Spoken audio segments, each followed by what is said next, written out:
Hello, this is Deadly Jedley and welcome to the Deadly Dialogues Part 6. Yep, I've already done 6 of these videos and I've spoken for 15 minutes. Well, I've done 5 of them, this is the 6th. So I've done 5 videos at 15 minutes each. That's like an hour and a quarter of me talking. So if you watched them to this point, then thanks for that. It means a lot. So in today's episode or part of Deadly Dialogues, I want to talk about a few things about my father. My late father, that is. He passed away in 2007. His name was James Kemsley. His comic strip, which he did for newspapers and the internet and all around the world, called Ginger Megs. And Apple Mac computers, which we used for work. Right? So to start with, people often ask me, are you a cartoonist like your dad used to be? And I always say, no, I'm not, but I wish I was.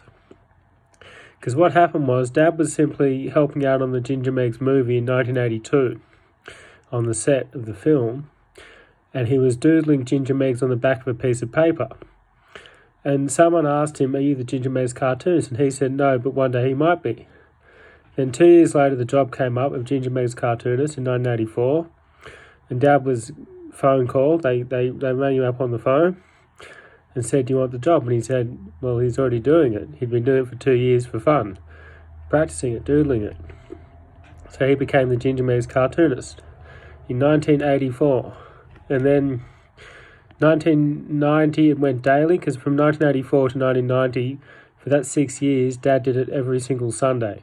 They were called Sunday strips. They were triple deckers, black and white, hand-drawn ink on paper. And Dad used to send them in the post up to the Sydney Morning Herald on a Wednesday or something, and then it'd be done for Sunday's Sun Herald. Well, the Sydney Morning Herald did the Sun Herald as well. So, same company, same newspaper company, that is. I believe it was Fairfax Media. So, Dad did Ginger Megs every single Sunday for 6 years, and then in 1990... it went daily. It became a daily comic strip as well. So it was Monday to Friday, Saturdays off, and then the Sunday strip again, as it had been. And then in 1992, there was a musical, which I've seen live a couple of times, called Ginger Megs and the Missing Link, which is all about Ginger Megs finding a friend who goes missing, and they go fishing, and they do all sorts of crazy adventures together. And it's a classic musical. They should revive it in Sydney or something on Broadway to be a hit. You know, I'd go and see it. So Ginger Megs and the Missing Link, 1992. Then in 1996, Ginger Megs went colour for the first time, because Dad found a local guy called Steve Jones, who had an Apple Mac computer and a program called Colorize. And the program called Colorize was coded, written, published, made by a guy called Graham Dykes in New Zealand. Now, Graham Dykes, we never contacted him directly, but we got the software off a CD or something eventually ourselves. So Dad didn't need to outsource it to Steve Jones anymore. And I got the job in about 1997 when I was 10 years old of colouring Ginger Megs on the computer. Now what we didn't have real Apple Mac computers. We certainly didn't have Windows PCs, right? We were never Windows people. We were always Apple Mac people. But we didn't have Apple Macintosh computers. We had what were called the clone Apple Macs. Now let me explain this, right? When Steve Jobs wasn't at Apple, between 1985 and 1997, in about 1995, 1996, for 2 years, there were Apple operating system computers, but the hardware wasn't made by Apple, it was made by other companies. Like, I think it was Daystar and Power Computing. We had the Power Computing clones, which, to simplify it again, it was like having a BMW inside a Datsun. That's the best way. No, sorry, the other way around. It was like having a Datsun inside a BMW, right? Because the hardware was really powerful, but the software wasn't so good. Apple was lagging behind in the software game by that stage because Steve Jobs hadn't come back yet. So you had really powerful hardware, which we had, running the Apple operating system that was getting kind of out of date, very out of date by that time, by 1997. It was years old, right? But it still ran colorized. So I'd stay up late at night Dad would be working on Ginger Meg's, drawing it or putting the finishing touches together on Photoshop on his computer, and I'd be colouring it on the other computer. We had two of these clone Apple Macs.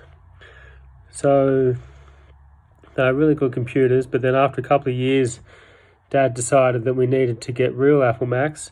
So he got an Apple Power Mac G4 in 1999, and the rest is history. Then we had Apple branded computers from then on out. And Ginger Megs kept on going and going and going, and like I said in another part of these Deadly Dialogues the other day, I think I said I coded the websites. I coded the 3 Ginger Megs websites in 1998, 2002 and 2005, because they were like 2 or 3 years apart each. We updated them, once every couple of years. I'm just going to have some coffee.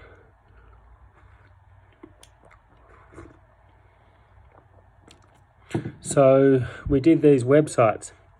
Now we had a bit of code on the website which would update the front page of the gingermegs.com website with a brand new comic strip every single day, even when we went away on holidays. This website would update automatically thanks to the script. And it was thanks to our internet service provider, a man named Salia, who's Sri Lankan, who set us up with the internet in the old days through Highlands Internet, the ISP company down here in the Southern Highlands of New South Wales. Salia got us this script to help us make the website really schmick. Schmick is the word. And then so Ginger Megs. And then by about 2003, it had gone well and truly global. It was all over, in newspapers all over America and Europe. We went overseas to England and met up with the representatives from Atlantic Syndication, who basically informed us that Ginger Megs was succeeding, taking off. People were reading it. It was really popular. And it was in hundreds of newspapers worldwide, over 100 by my last count. Dad kept count of it. And Dad did Ginger Megs up really until sort of maybe a month before he passed away. He was still working on it as best as he could on his computer, his Power Mac G5 by that stage, the Apple Power Mac G5, which was, at the time he said that was the last computer he ever bought. Turned out he was right? Because he passed away maybe 3 years after buying that one. So Ginger Megs then was in limbo. This is where I have a big issue with it. Because to me, I'm familiar with Ginger Megs and comic strips of all walks of life. I used to read Disney comic strips, Mickey Mouse, Uncle Scrooge, Donald Duck. I used to watch Aladdin, the comic strip, the Disney animated cartoon of Aladdin. I read Calvin and Hobbes, Zitz, Foxtrot, to name a couple of newer ones. Baby Blues I used to read a little bit, not too much, but I read it. And so Ginger Megs, but Ginger Megs was always the most important one to me because of Dad and the family. And then Dad passes away, and what happens to Ginger Megs? I was at Dad's funeral, and I spoke at it. I spoke at Dad's funeral, as I had to. I was the eldest. I'm his eldest son, and then people started asking me literally at the funeral, what's going to happen to Ginger Megs? It's like, well, they didn't really seem to see the reason why we were all there, did they? Those people. But, then there was an article that got published not long after Dad's funeral, after he passed away, saying, Ginger Megs will be drawn by Jason Chatfield and coloured by Huell Kemsley. That's my younger brother. Now, Huell had never coloured Ginger Megs in his life before, so I don't know where that part of the article came from. So I think maybe Jason just didn't want to colour it himself, he just wanted to draw it. But anyway, it turned out Jason Chatfield from Western Australia got the job of Ginger Meg's cartoons, and people have said to me since he was chosen by Dad. Now, I disagree with this, because Dad never said anything to me about Jason. And I was with Dad right to the very end of his life, literally. I was there by his side. And this is hard for me to talk about, but I'm talking about it because it has to be said that literally he never said anything to me about a succession plan. And if Ginger Megs was going to continue, it should have been down to maybe a competition to see who can draw it the best. Who is the most worthy person of taking on the mantle, so to speak.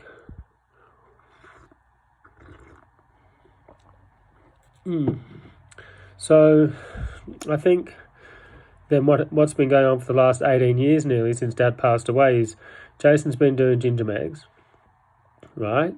Drawing it, colouring it, writing it. It's in newspapers, not in Australia anymore, I don't think, but overseas it is. It's online on the internet. And I just really don't think he should have ever been given the job of doing Ginger Megs. I have to say it. That's what I really think. So anyway, all that said, back to cartoons and comic strips and Ginger Megs. So, I've just said it, haven't I? I've said everything I want to say really about it. And I don't want Jason doing it anymore. But what can I do? I can't take him to court, can I? Or launch legal action or anything. Because Dad's been gone 18 years. And, like I said, I coloured it for 10 years using that program Colorize on the Apple Mac. So I had a vested interest in it. And what would happen to the future of it with Dad gone. Anyway, so back to what else I wanted to say. Why didn't I finish off with a funny story, right? About Dad again, because I've spoken about Dad in this episode of the Deadly Dialogues. So we were in Sydney one year. I might have been about 11 years old, and we were on the way home. We were driving home. I think we'd been shopping at Roseland Shopping Centre up in Canterbury, Bankstown, or wherever it is. I forget where it is, Roseland Shopping Centre.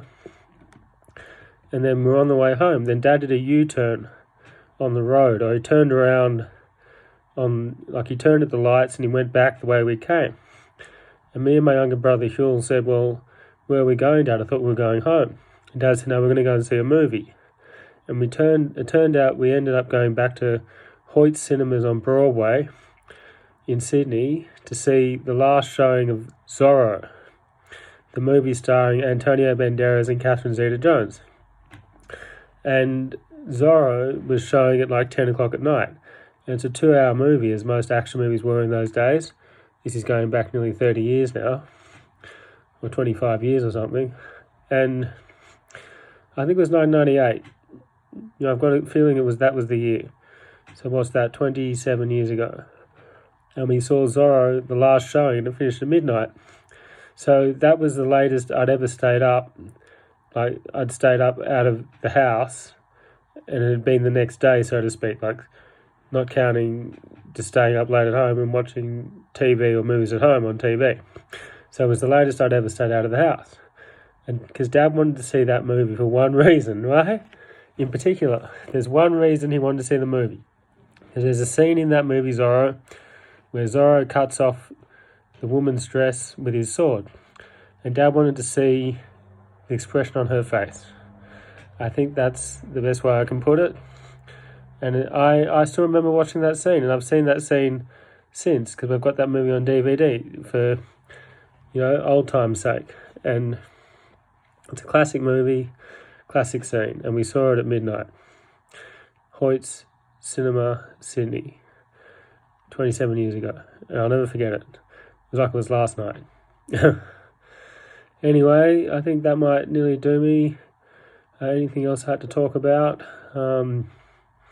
That program Colorize. I tried getting it running on my MacBook, but it won't work. It only works on old versions of Mac OS X, like Tiger and below or something, and I'm running Leopard. For those who don't know much about old Apple Macs, it's Apple Mac OS X, which is the operating system.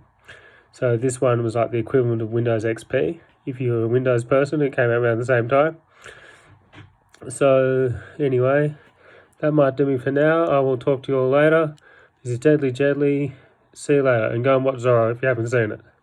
Bye.